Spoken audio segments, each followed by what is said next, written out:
작년 우리 목동교회는 또 실망해서 교회를 떠난 사람들이 있었습니다.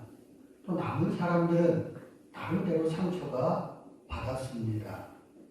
신방을 하면서 느끼는 건데 여전히 힘들어하는 분들이 있습니다. 그래서 제 마음속에는 그런 생각이 들어요. 누구보다도 여기 남아있는 사람들이 가장 귀한 분들이다. 이분들에게는 한 사람도 내 마음에 상처를 남기지는 말아야겠다라는 생각을 해보고 있습니다. 사실 저도 상처가 컸죠. 저도 상처가 컸습니다. 그래서 귀한, 정말 여기 남아있는 이 귀한 분들에게 내가 어떻게 해야만 하는지에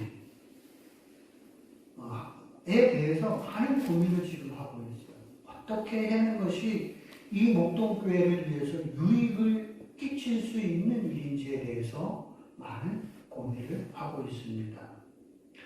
저는 답을 어디에서 찾느냐면 예수님에게서 답을 찾습니다.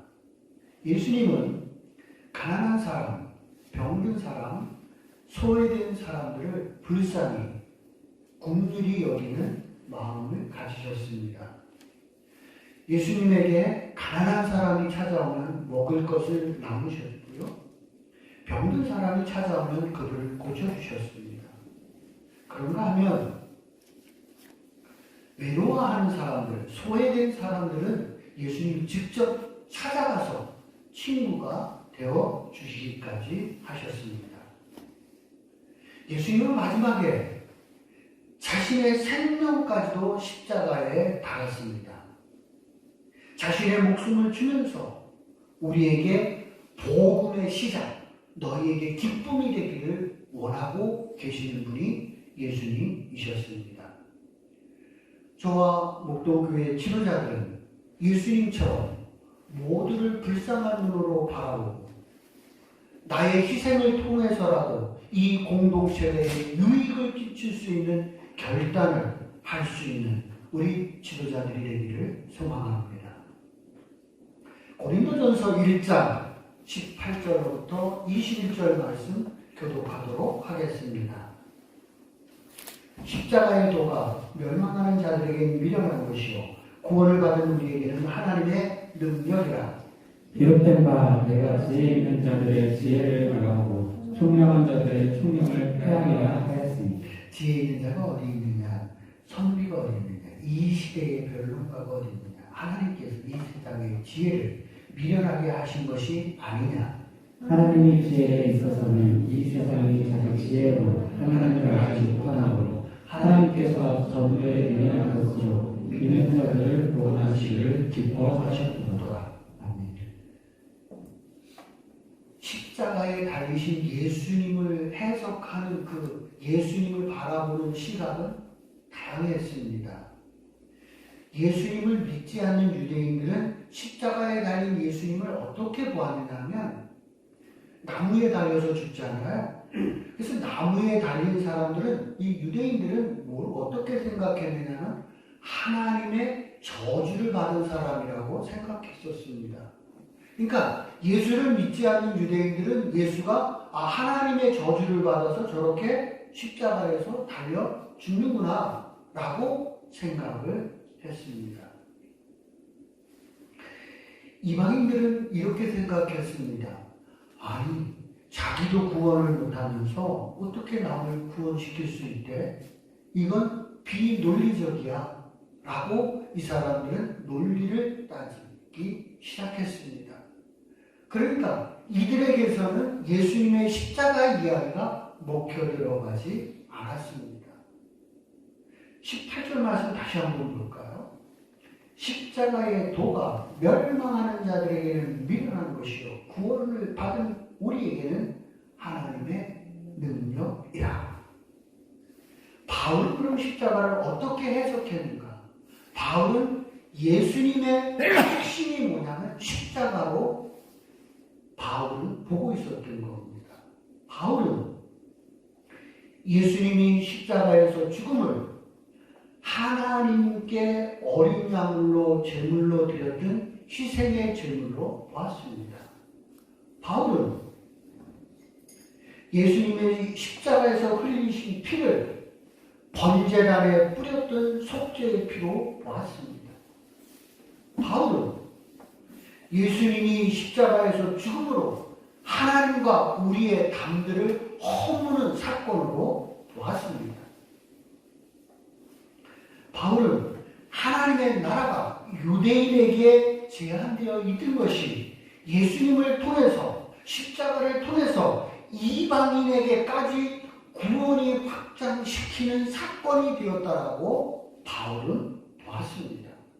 그래서 바울에게 있어서는 이 십자가가 핵심, 바울의 신앙의 핵심은 이 십자가에 있었습니다. 지금 우리가 읽는 말씀이 고린도전서 1장 18절이잖아요. 고린도의 시작에 주는 메시지란 말이에요.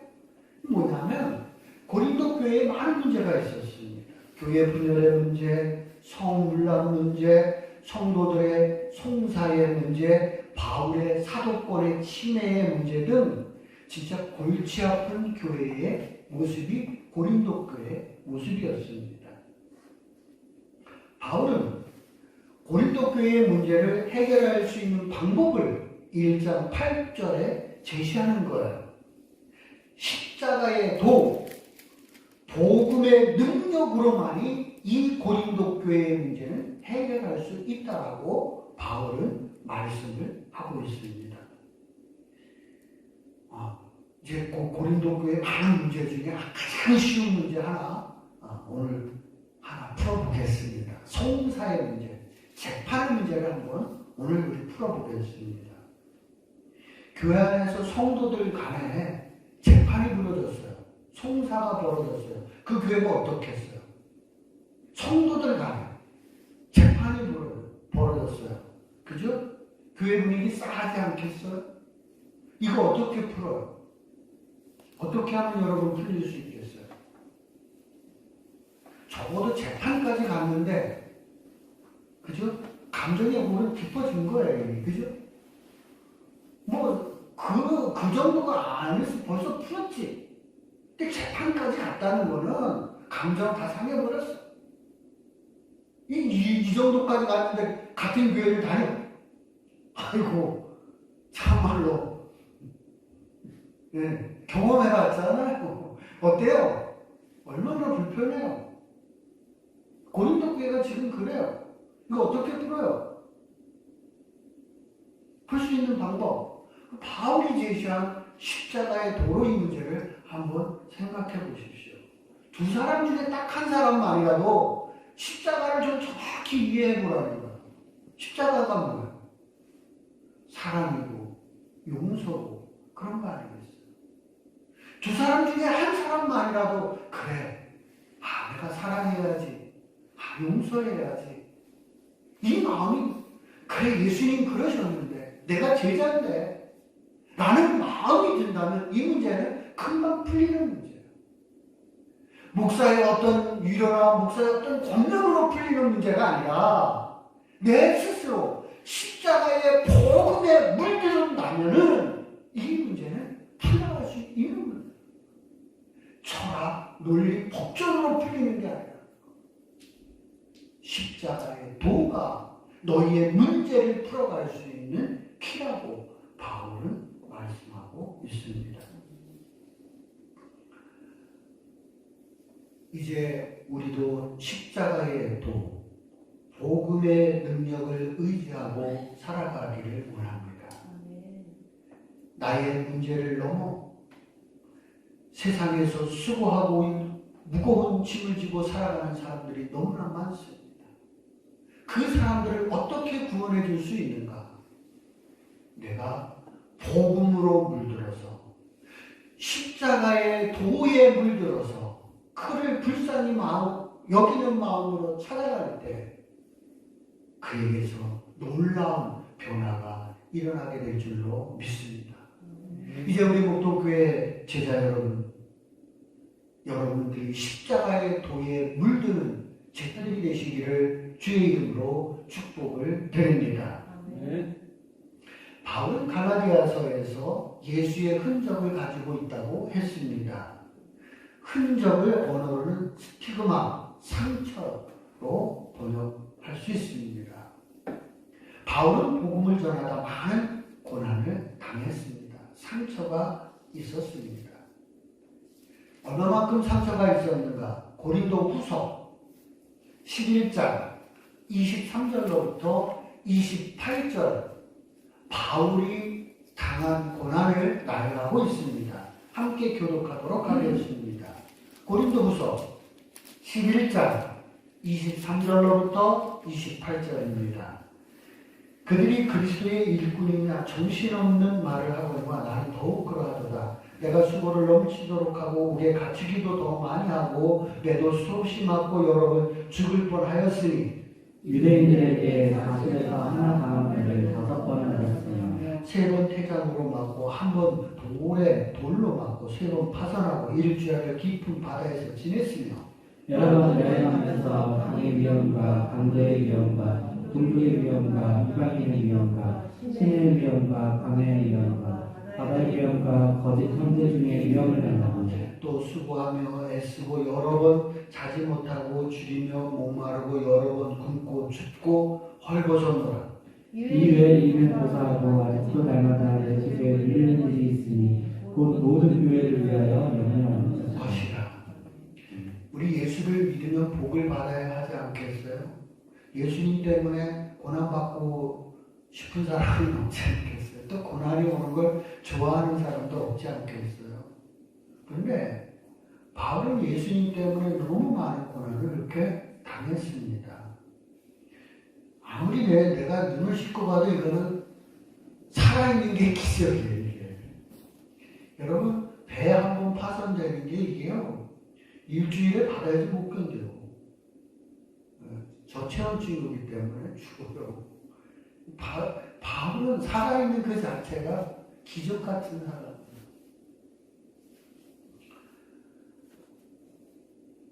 지금 그런데 한번 좀 더 살펴볼까요? 다른 건 다 빼고 27절 한 절만 해석을 해볼게요.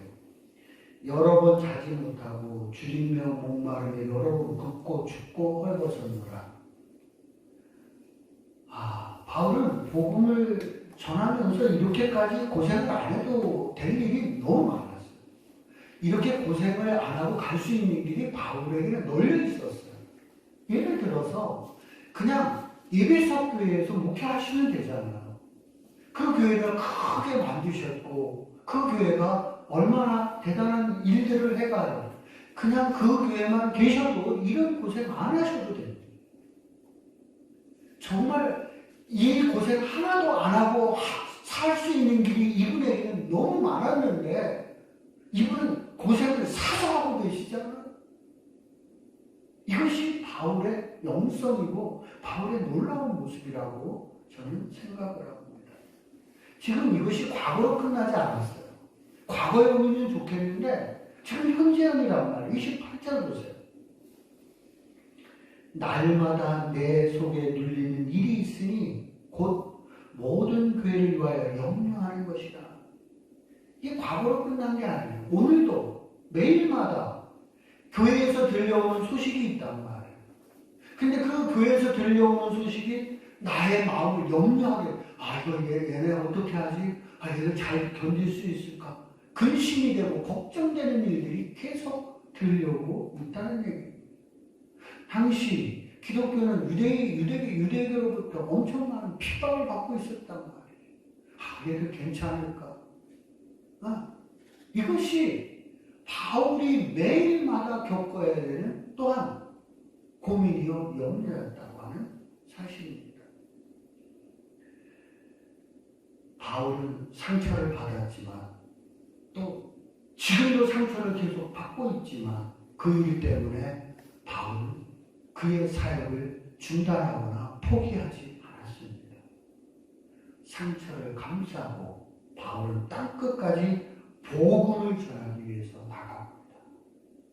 수고하고 무거운 짐진자들이 있는 곳을 찾아가서 너희들이 수고하고 무거운 짐진자를 다 내가 너로 쉬게 하겠다고 하는 그 예수님의 말씀을 그들에게 전해가는 사역의 일들을 바울은 중단한 적이 없습니다. 심지어 감옥에서조차, 아니 죽음을 앞두고 있는 그 상황에서도 편지로 바울은 그의 사역을 이어가고 있는 것을 보게 됩니다. 상처가 있는 사랑하는 성도 여러분, 우리가 상처만 안고 있지 말고 상처를 싸매고 더 큰 상처를 가지고 있는 사람들을 찾아가서 그들을 위로해 줄 수 있는 치유자가 되시기를 주의 이름으로 축복을 드립니다. 로마서 12장입니다.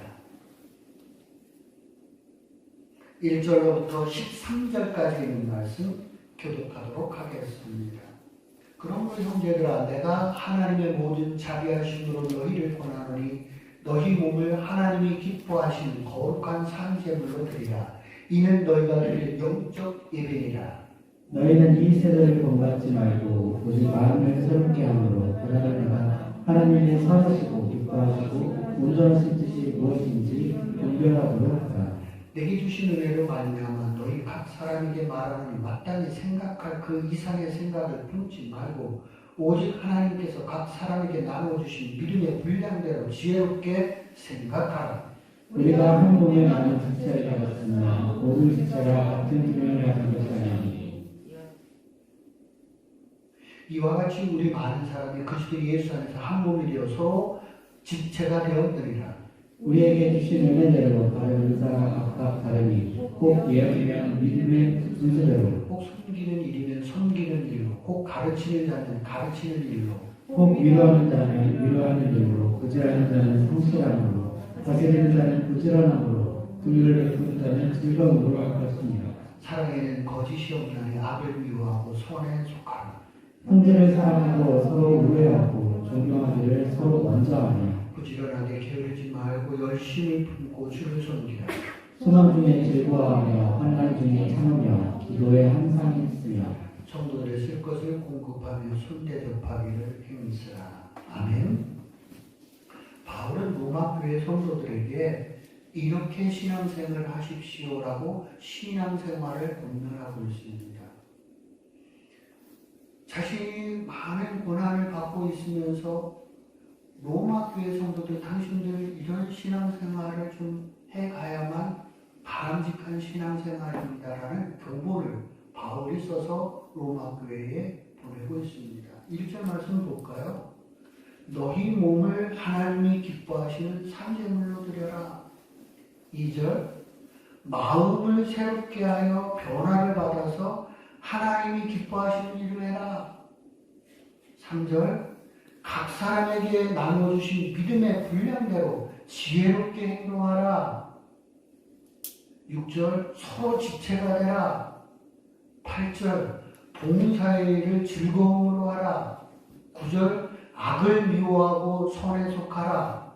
10절 서로 우애하고 존경하기를 서로 먼저 하라. 13절 손 대접하기를 힘쓰라. 만약에 이러한 일들을 실천하고 있는 사람들의 모임체가 있어요. 너무 멋있겠죠. 그죠?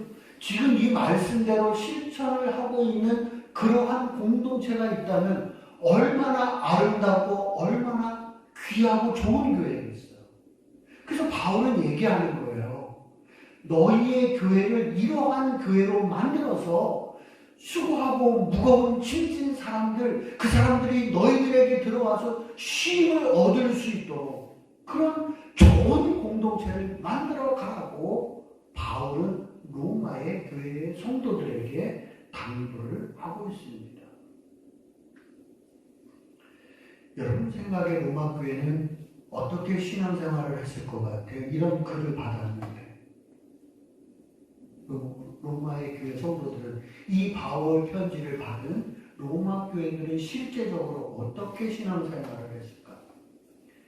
뱅크스라는 학자가요, 1세기 교회의 예배 모습이라고 하는 책에서 당시 로마 교회의 이야기를, 그러니까 비문에도 있고 문서에도 있고 여러 가지 문서들이 있지 않겠어요? 당시에 기독교의 문서들을 종합해서 쓴 책이 1세기 교회의 예배 모습이라고 하는 책입니다. 그 책에 의하면 당시의 로마 교회의 신앙생활의 모습의 단면이 나와 있습니다. 이렇게 소개하고 있습니다. 당시 로마 인구가 약 100만 정도로 봅니다. 일산 지역의 인구만큼 되는 거예요. 상당히 큰 거예요. 많은 거예요. 100만이니까. 그 중에 절반이 노예입니다. 인구의 절반이 노예로 보고 있습니다. 로마 교회는요, 주일날 저녁에 모여서 식사의 자리에 사람들을 초대했습니다. 지금으로 얘기하면 만찬이에요. 식사예요. 저녁에 모여서 그들은 만찬을 나눴단 말이에요. 근데 이런 작은 것이 아니라 진짜 떡, 진짜 포도주, 음식을 나누는 식사, 만찬을 했다는 거예요. 그것이 일요일날 저녁에 있는 거예요. 그 자리에 누구를 초대했느냐면 많은 사람들을 우리 교회에 한번 와봐라, 우리 모임에 한번 와봐라 초청을, 가정으로 초청을 했다는 겁니다. 근데 초청받아서 오면 그 초청받아서 온 사람이 항상 어디에 앉느냐면 메인의 자리에 앉습니다. 식탁에도 메인 자리가 있잖아요. 우리 교회에도 보면 이렇게 어른들 먼저 하라고 그러잖아요. 근데 이 교회에서는 당시는 그렇지 않아요.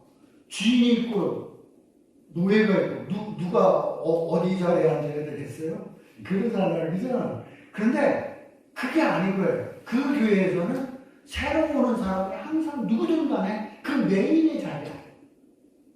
근데 그 교회는 그것이 어색하지 않아. 늘 그래 없습니다. 그 처음에 온 사람은 당황하겠죠. 이 사람들은 뭐야? 근데 저 사람들은 아무렇지도 않아. 그 사람은 어색한 거야.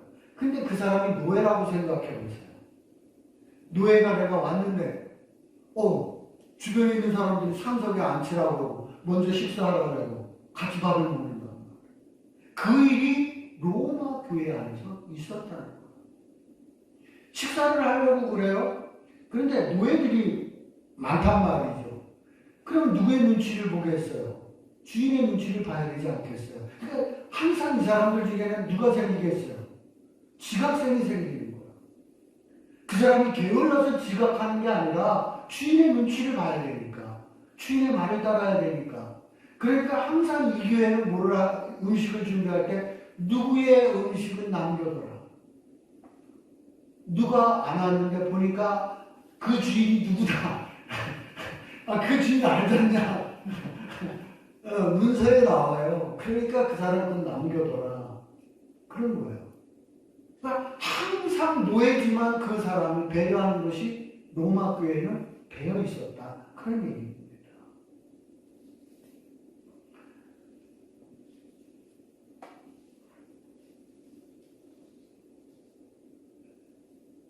로마 교회는 처음 교회를 방문한 그 사람들을 환대해 주었습니다.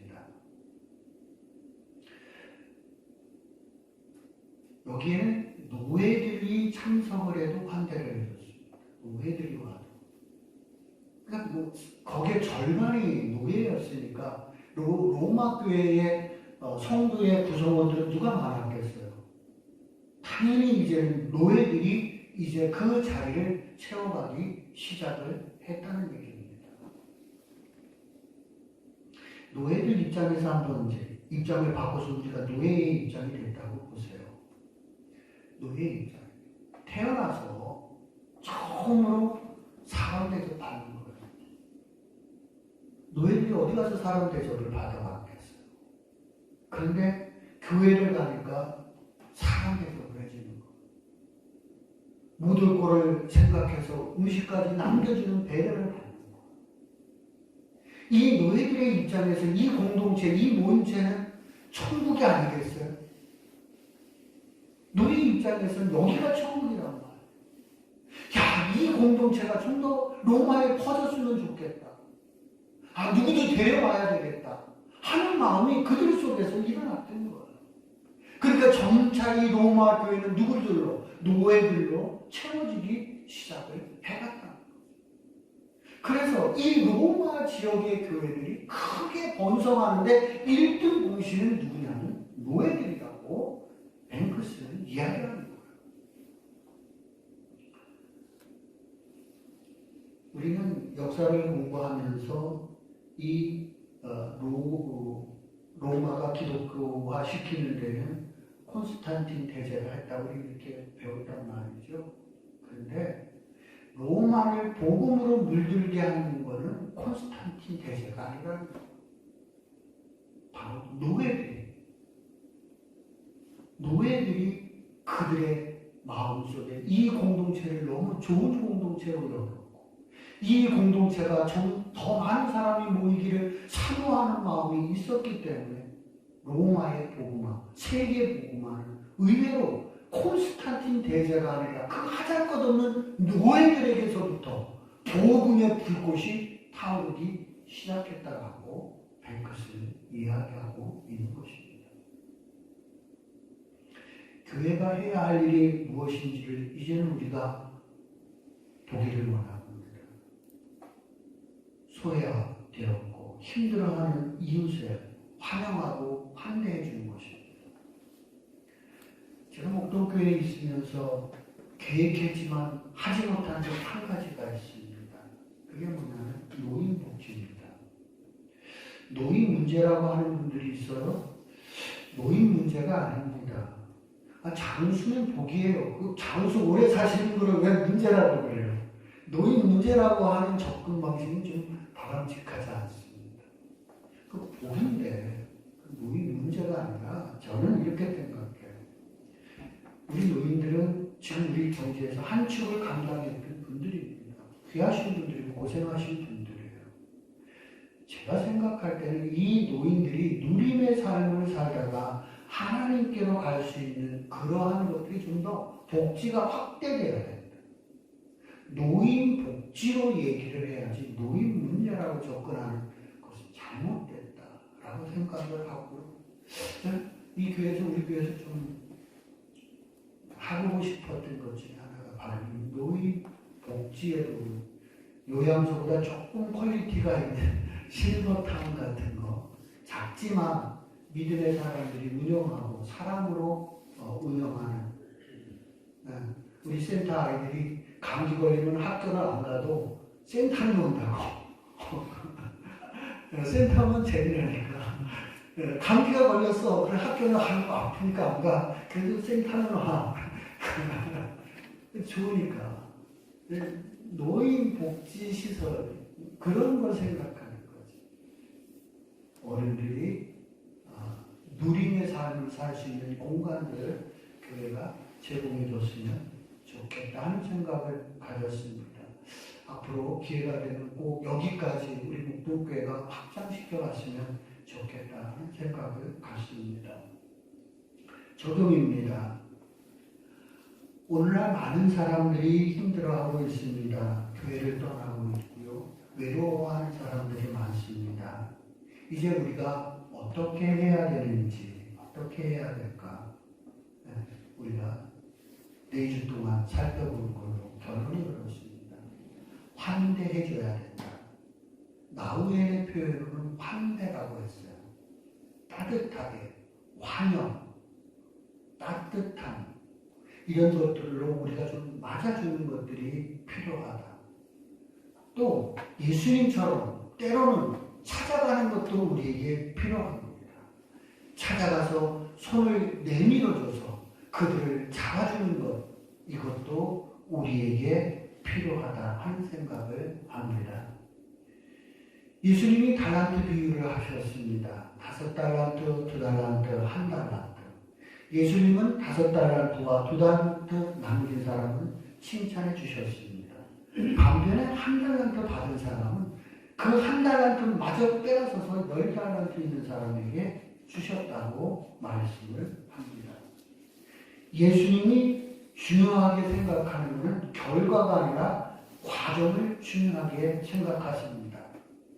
5달란트와 2달란트 받은 사람은 최선을 다했습니다. 반면에 1달란트 받은 사람은 자신의 달란트를 땅에 묵혀두고 핑계거리만 찾고 찾고 있었습니다. 우리는 내가 가지고 있는 달란트, 하나님께서 주신 달란트를 가지고 무엇을 할 것인가를 생각해보고 그거를 실천해가는 것이 중요하다는 겁니다. 앉아서 이런에 저런에 평가하는 것이 중요한 것이 아니라 이제는 내가 가진 달란트로 단 한 달란트라 할지라도 그것을 가지고 하나님이 기뻐하시는 그 일을 위하여 상처받은 그 사람들을 찾아가서 따뜻하게 맞아주는 따뜻한 손이 되는 일들을 하는 것이 우리에게 필요하다 하는 일입니다. 우리도 상처를 받았습니다. 그렇지만 상처받은 우리가 이제는 찾아가서 치유의 손이 되는 그러한 역할들을 감당하는 제자들이 되기를 원합니다. 여러분들이 바로 치유자이십니다. 이제 여러분들이야말로 이 시대에 얼마 남지 않은 치유자의 몇 명의 성도들입니다. 여러분들이 이제 나아가서 바로 치유자가 되는 그런 제자들이 되시기를 주의 이름으로 축복을 드립니다.